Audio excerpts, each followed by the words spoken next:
Hi കൂട്ടുകാരെ, പുതിയൊരു വീഡിയോയിലേക്ക് എല്ലാവർക്കും സ്വാഗതം. അങ്ങനെ നിധിയും ഗൗതമും കൂടി ഹോട്ടലിൽ പോവാണ് കേട്ടോ. ഈ സമയം വസുന്ധര ഗുണ്ടകളെ വിടാണ്. ഈ സമയം നിധിയോട് ആ ഗുണ്ടകൾ വന്ന് ചോദിക്കുന്നുണ്ട്, നിൻ്റെ റേറ്റ് എത്രയടി ഞങ്ങളുടെ കൂടെ പോരണോ എന്ന് ചോദിക്കുമ്പോൾ നിധിക്ക് ഭയങ്കര സങ്കടമാവാണ് കേട്ടോ. അങ്ങനെ നിധിയെ ഗൗതം രക്ഷിച്ച് കൊണ്ടുവരികയാണ്. പിന്നീട് നിധി കാറിൽ കയറുമ്പോൾ ഭയങ്കര ടെൻഷനാണ് നിധിക്ക്.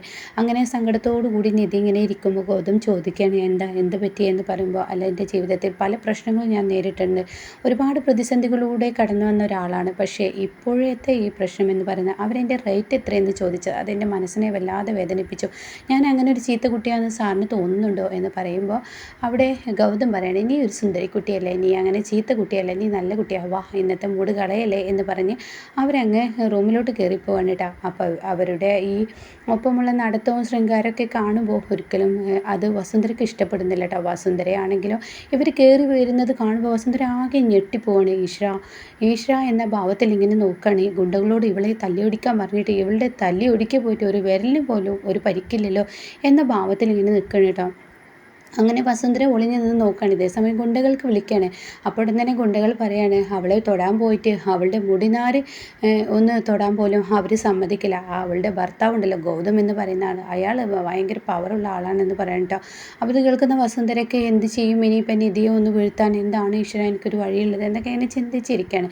എന്നാൽ ഈ സമയം പാറു വന്നിട്ട് പറയാണ്, നിങ്ങൾ സിനിമക്കൊക്കെ പോകുന്നുണ്ടെന്ന് പറഞ്ഞിട്ട് എന്താ പോവാതിരുന്നതെന്ന് പറയുമ്പോൾ, വരുന്ന വഴിക്ക് ഒരു വഴക്ക് ഇടിയൊക്കെ ഉണ്ടായി, അതുകൊണ്ട് മൂട് പോയി എന്ന് പറയാം കേട്ടോ. എന്തായാലും മക്കൾ പോയിട്ട് കുളിച്ച് ഫ്രഷായി വരാൻ നോക്കുക എന്ന് പറയണേ. ഭക്ഷണം ഞങ്ങൾ പുറത്തുനിന്ന് കഴിച്ചു, അതുകൊണ്ട് ഇനി ഭക്ഷണം കഴിക്കണ്ട അമ്മേ, ഞങ്ങൾ കിടക്കാൻ പോവുകയാണെന്ന് പറയാം കേട്ടോ. അപ്പോൾ ഇത് കേൾക്കുമ്പോൾ ഒരുപാട് സന്തോഷമാവുകയാണ് പാറുവിന്. അപ്പോൾ ഈ സമയം പാറു നിധി അങ്ങ് അകത്തോട്ട് പോകുമ്പോൾ പാറു ബാക്കിൽ നിന്ന് വിളിക്കുകയാണ്, നിധി ഇവിടെ വന്നേ എന്ന് പറഞ്ഞ് വിളിക്കുകയാണ്. അപ്പോൾ എന്താ അമ്മ എന്ന് പറയുമ്പോൾ, ഇത് കുറച്ച് മുല്ലപ്പൂവാണ്, ഇത് കൊണ്ടുപോയിക്കോ, ഇതെന്തിനാന്ന് എന്ത് ചോദ്യമാടോ താൻ ചോദിക്കുന്നതെന്ന് നിധിയോട് തിരിച്ച് പാറു പറയാണ്.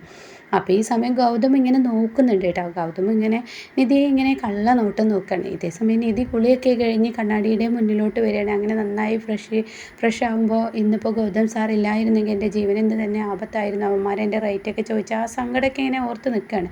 അപ്പോൾ ഗൗതം സാർ വരുമ്പോൾ എന്തായാലും മുല്ലപ്പൂവൊക്കെ ചൂടി നല്ലൊരു സുന്ദരിയും ഒരു മണവാട്ടിയെ പോലെ നിൽക്കണമെന്നിങ്ങനെ നിധി മനസ്സുകൊണ്ട് തീരുമാനിക്കുകയാണ്. അപ്പോൾ ഗൗതം വരുന്ന സമയത്ത് നിധി ഇങ്ങനെ തലയിൽ മുല്ലപ്പൂ ചൂടാൻ നോക്കണം കേട്ടോ. ഇത് ചൂടാൻ നോക്കുന്ന സമയത്താണ് ഗൗതം വരുന്നത്. അപ്പോൾ ഗൗതം, എടോ ഞാനുള്ളപ്പോൾ നീ എന്തിനാ ഇങ്ങനെ കഷ്ടപ്പെട്ട് ചൂടുന്നത്, പിന്നിലോട്ട് നിനക്ക് കണ്ണില്ലല്ലോ, ഞാനില്ലേ നിൻ്റെ കണ്ണായിട്ട്, അതുകൊണ്ട് ഞാൻ ചൂടിത്തരാമെന്ന് പറഞ്ഞിട്ട് നിധിയുടെ തലയിൽ ഈ മുല്ലപ്പൂ ഗൗതം ഇങ്ങനെ ചൂടാണ് കേട്ടോ. പിന്നീട് നിധിയുടെ ചുണ്ട് ഗൗതമിൻ്റെ ചുണ്ടോടൊപ്പം വെക്കുകയാണ്. എന്നിട്ട് ഇങ്ങനെ ഉമ്മ വെക്കാൻ ശ്രമിക്കുകയാണ്. എന്താ സാറേ ഈ വാതിലും തുറന്നിട്ട് ഇങ്ങനെയുള്ള പ്രവർത്തികൾ കാണിക്കുന്നത്. അപ്പോൾ ഇത് വസുന്ധര കാണുകയാണ് കേട്ടോ. അപ്പോൾ വസുന്ധരയ്ക്ക് ഇത് ഒട്ടും ഇഷ്ടപ്പെടുന്നില്ല. ഇവർ ഓരോ ദിവസം അടുത്തുകൊണ്ടിരിക്കുകയാണല്ലോ ഈശ്വര, ഇവർ ഓരോ ദിവസവും അടുത്തടുത്ത് വരികയാണല്ലോ, ഇതിപ്പോൾ ഇല്ലാതാക്കണമല്ലോ, അല്ലെങ്കിൽ എൻ്റെ മോനെ എനിക്ക് നഷ്ടമാവും, അവളെപ്പോലെ ഒരു പെണ്ണ് ഗൗതമിൻ്റെ ഭാര്യ ആവുന്നത് ഒരിക്കലും എനിക്ക് അംഗീകരിക്കാൻ കഴിയില്ല എന്നിങ്ങനെ വസുന്ധര ചിന്തിക്കുകയാണ് കേട്ടോ. അങ്ങനെ എന്താണ് ഇപ്പോൾ ഇതിലൊരു പോംവഴി, കുറച്ച് കഴിയുമ്പോഴേക്കും അവർ ഒരുമിച്ച് കൂടലും അവരുടെ ദാമ്പത്യ ജീവിതം ദൃഢമാവുകയും ചെയ്യും. അതുകൊണ്ട് തന്നെ ഇനിയിപ്പോൾ എന്തെങ്കിലും ചെയ്യണം എന്നുള്ള തീരുമാനം വസുന്ധര എടുക്കണം. അങ്ങനെ ഗൗതമാണെങ്കിലോ നിധിയെ ഇങ്ങനെ ചുണ്ടോട് ചുണ്ട് ഇങ്ങനെ ആക്കിയിട്ട് നിധിയെ ഇങ്ങനെ പതുക്കെ കട്ടിലോട്ട് കൊണ്ടുപോവാണ്. ആ സമയമാണ് വസുന്ധര അയ്യോ എന്ന് പറഞ്ഞ് നിലവിളിക്കുന്നത് കേട്ടോ. അയ്യോ എനിക്ക് തീരെ വയ്യേ എന്ന് പറയുമ്പോൾ അവിടെ പാറുവും ഗോപിയും പറയാണ്, വസുവിൻ്റെ കരച്ചിലാണല്ലോ കേൾക്കുന്നത്, എന്ത് പറ്റി വസുവിനെ എന്ന് പറയാം കേട്ടോ. അപ്പോഴേക്കും യാമിനിയും പ്രണവൊക്കെ ഓടി വരികയാണ്. എന്ത് പറ്റി എന്താണ് സംഭവിച്ചിരിക്കുന്നതെന്ന് പറയാം. അപ്പോൾ വീണ്ടും അയ്യോ എനിക്ക് വയ്യേ എന്ന് പറഞ്ഞ് വീണ്ടും ചീറുകയാണ് കേട്ടോ. അപ്പോൾ ആ ചീറൽ ഈ നിധിയും ഗൗതമും കൂടി ഒരുമിച്ച് കട്ടിലോട്ട് ഇങ്ങനെ ചായാൻ നോക്കുന്ന സമയത്താണ് ഈ കരച്ചിൽ ഗൗതം കേൾക്കുന്നത് കേട്ടോ. അപ്പോഴേക്കും എന്താ അവിടെ ഒരു സൗണ്ട് കേൾക്കുന്നതെന്ന് പറയാണ്. അപ്പോഴേക്കും വസുന്ധരയുടെ അടുത്തോട്ട് പാറും ഗോപിയൊക്കെ എത്തുകയാണ്.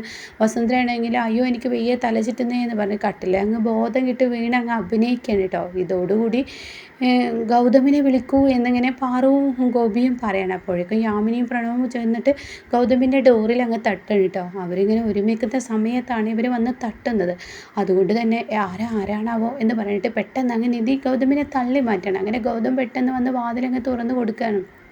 അപ്പോൾ അമ്മക്ക് തീരെ വയ്യ, അമ്മ തല ചുറ്റി വീണിരിക്കുന്നു എന്ന് പറയുമ്പോൾ ഗൗതം പിന്നീട് ഒന്നും നോക്കില്ല, പ്രാണനേക്കാൾ സ്നേഹിക്കുന്ന വസുന്ധരയുടെ അടുത്തോട്ട് ഓടുകയാണ്. ഈ സമയം വസുന്ധരയാണെങ്കിലോ ബോധം കെട്ട് കട്ടിലിൽ കിടക്കുന്നത്. ഇത് കാണുന്ന ഗൗതം അമ്മയ്ക്ക് എന്ത് പറ്റി, അമ്മയ്ക്ക് എന്ത് പറ്റി. അപ്പോൾ തന്നെ പാറും ഗോപിയും പറയാം എന്ത് പറ്റിയെന്ന് എനിക്കറിയില്ല, പക്ഷെ ആൾ വന്നപ്പോൾ തന്നെ തല ചുറ്റി ഇവിടെ കിടക്കുന്നതാണ് കണ്ടത്, ഒരു കരച്ചിൽ കേട്ടു, അപ്പോൾ വന്നതാണ്. അപ്പോഴേക്കും ഗൗതം പറയാണ് വെള്ളം കൊണ്ടുവരുമെന്ന് പറയണം. അപ്പോൾ നിധിയാണെങ്കിലോ ഇത് കള്ളത്തരമാണെന്ന് നിധിക്ക് മനസ്സിലായിട്ടോ. ഇടയ്ക്കിടയ്ക്ക് ഇങ്ങനെ കണ്ണ് ചെറുതാക്കി ഇങ്ങനെ വസുന്ധരയ്ക്ക് നോക്കുന്നുണ്ട്.